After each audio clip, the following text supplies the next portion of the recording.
ఏఐతో ఉద్యోగాలు పోవు, కొత్తవి పుట్టుకొస్తాయి. టెక్నాలజీని ప్రజాస్వామీకరించాలి. ప్రజలే కేంద్రంగా యాప్లను సృష్టించాలి. సైబర్ భద్రత ఆందోళనలను తీర్చాలి. ప్యారిస్ సదస్సులో మోదీ వ్యాఖ్యలు. మెక్రాన్తో కలిసి అధ్యక్షత వహించిన ప్రధాని. సో ఇక్కడ చూసుకుంటే కనుక మెక్రాన్తో కలిసి ప్రధాన నరేంద్ర మోడీ గారు ఉన్న ఫోటో అయితే కనుక ఇచ్చారు. ఈ నేపథ్యంలో అయితే కనుక మోడీ అంటే కొన్ని వ్యాఖ్యలు చేశారు. ప్రపంచంలోనే అతిపెద్ద ఏఐ నైపుణ్య నిధుల్లో భారత్ ఒకటి. మా దేశ భిన్నత్వాన్ని దృష్టిలో ఉంచుకొని అతిపెద్ద లాంగ్వేజ్ మోడల్ని నిర్మిస్తున్నాము. దేశంలోని 140 కోట్ల మంది కోసం ఇప్పటికే డిజిటల్ పబ్లిక్ ఇన్ఫ్రాస్ట్రక్చర్ను విజయవంతంగా పూర్తి చేశాం. గణాంక శక్తి వంటి వనరుల్లో విశిష్ట ప్రభుత్వ ప్రైవేట్ భాగస్వామ్యాన్ని అభివృద్ధి చేశాం.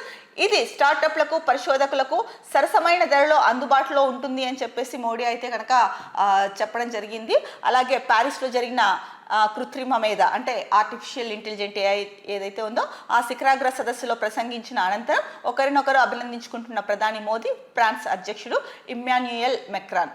సో ఏఐతో అంటే గతంలో చూసుకుంటే కనుక టెక్నాలజీ పెరిగే కొద్దీ ముఖ్యంగా చాట్‌జీపీటీ ఏఐ ఇవన్నీ వచ్చిన తర్వాత సో మనుషులు ఒక రోజులో చేసే పని ఇది 1-2 గంటల్లో చేసేస్తుంది.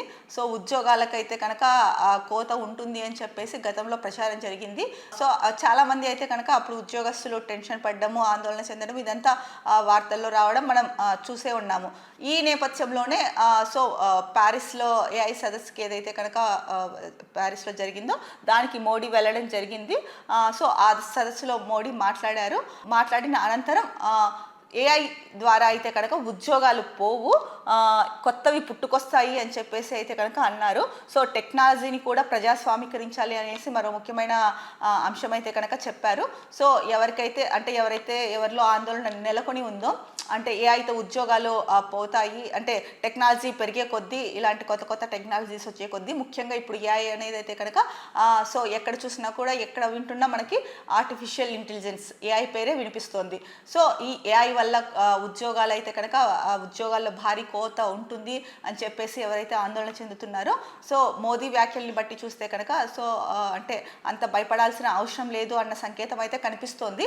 దీనివల్ల ఉద్యోగాలు పోవు, పైగా కొత్త ఉద్యోగాలు పుట్టుకొస్తాయి అని కూడా చెప్తున్నారు. ఇదైతే కనుక ఒక రకంగా హోప్ అంటే ఉద్యోగస్తులు ఎవరైతే ఉన్నారో ఐటీలో చేసే వాళ్ళు ముఖ్యంగా వాళ్ళల్లో అయితే కనుక ఇది ఒక హోప్ అని చెప్పొచ్చు.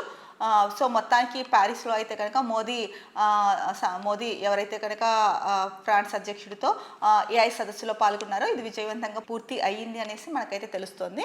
సో ఇంకా ఇవాళ అంటే ప్యారిస్లో సదస్సు అయిపోయిన అనంతరం మోడీ అయితే కనుక అమెరికాకు పయనమవుతారు. అమెరికాలో ట్రంప్తో ఇవాళ 12వ తారీఖున అమెరికాకు వెళ్ళి ట్రంప్తో అయితే కనుక మీటింగ్ ఉంటుంది. మరి ట్రంప్తో ఎలాంటి విషయాలు మాట్లాడతారు, వేటిపైన ఏ నిర్ణయాలు తీసుకుంటారు, ఇప్పుడు జరుగుతున్న అంటే ట్రంప్ తీసుకుంటున్న నిర్ణయాల వల్ల ఇప్పుడు ప్రపంచ దేశాల్లో నెలకొన్న భయాందోళన అవ్వచ్చు, ముఖ్యంగా భారతీయులకు సంబంధించిన విషయాలు అవ్వచ్చు, మరి వీటిపైన ఏం మాట్లాడతారో అన్నదైతే కనుక అందరిలో ఆసక్తి నెలకొంది.